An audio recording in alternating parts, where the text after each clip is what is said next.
Hi everybody, I'm Maree Coote and this is Robyn Boid, architect.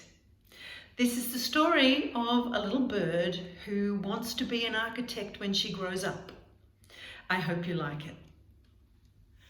So here we go, Robyn Boid, architect.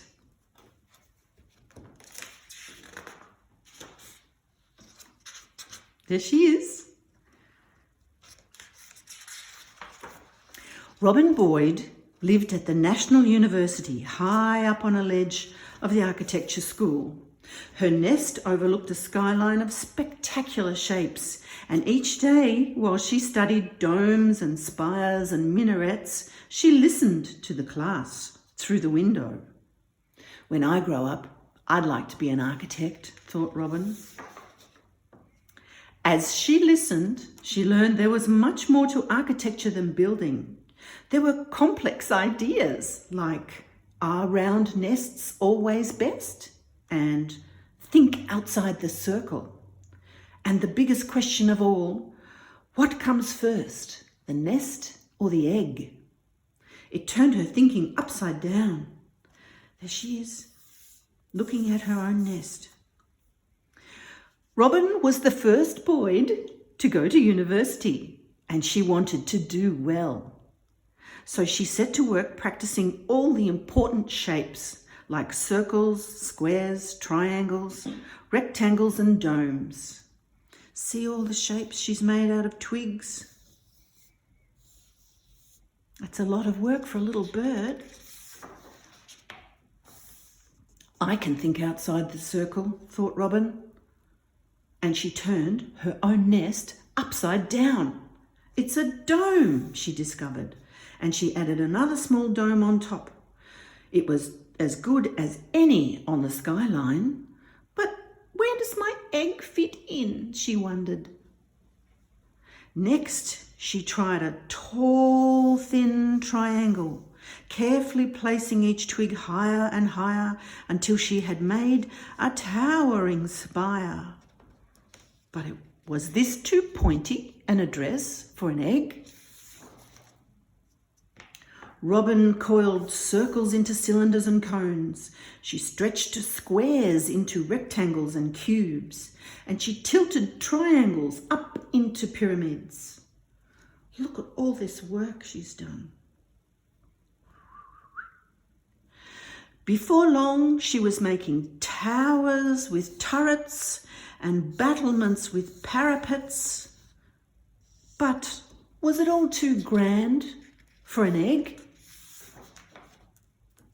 She practiced all the important architectural features like archways and entrances, keystones and columns, buttresses and balconies. There's an archway. There's a keystone. There's a column. There's a buttress and a balcony. She built capitals with curlicues. That's a capital. Look at the curlicues.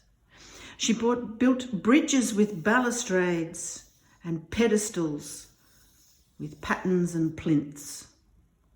She soon learned that a nest is not a nest if there's nowhere for an egg to rest. Robyn flew over the university and far beyond. The more she built, the more she learned about shape and space and symmetry and scale. She practiced pagodas and pavilions, but was this the best nest for an egg? She's working long into the night there, you see. A hard-working bird. She did homework and field work and some pretty fancy stick work. She worked on her towers for hours and hours. She mixed textures and colours. She tried stacking, cantilever and tilt, but found towers quite windy once built. Look at all the towers she's made from twigs.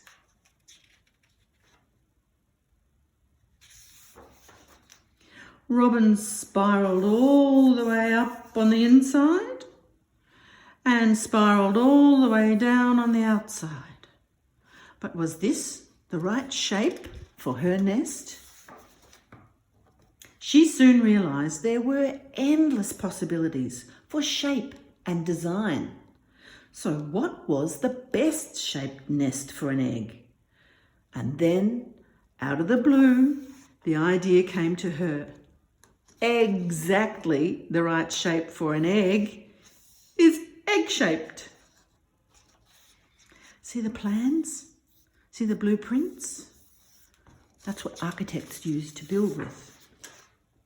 Suddenly, her work became truly egg-citing. She designed extraordinary apartments and exceptional homes. And now she understood 3 very important things. Number 1, a bird can live anywhere, but an egg needs a nest. Thinking outside the circle can lead to excellent ideas. And number 3, the egg comes first. Oh, look at her new house. By the end of her studies, Robyn had become an expert builder and an exceptional designer. Famous for outdoor places and indoor spaces full of sunshine, breezes, shelter and shade. She's got a swimming pool here, egg-shaped windows, an egg-shaped chair, an egg-shaped doorway, and a tower. Architecture's like an egg, thought Robyn, full of exciting possibilities, which gave her the idea for a book on her career. Perhaps she'd call it Great Expectations by Robyn Boid, Architect. The end. She's there in her egg-shaped nest with its little lid. Well, there's lots of worms hidden in this book. Can you find them all? If you go to the back of the book, you'll find puzzles to play. Thanks for listening. I hope you enjoyed Robyn Boid, Architect.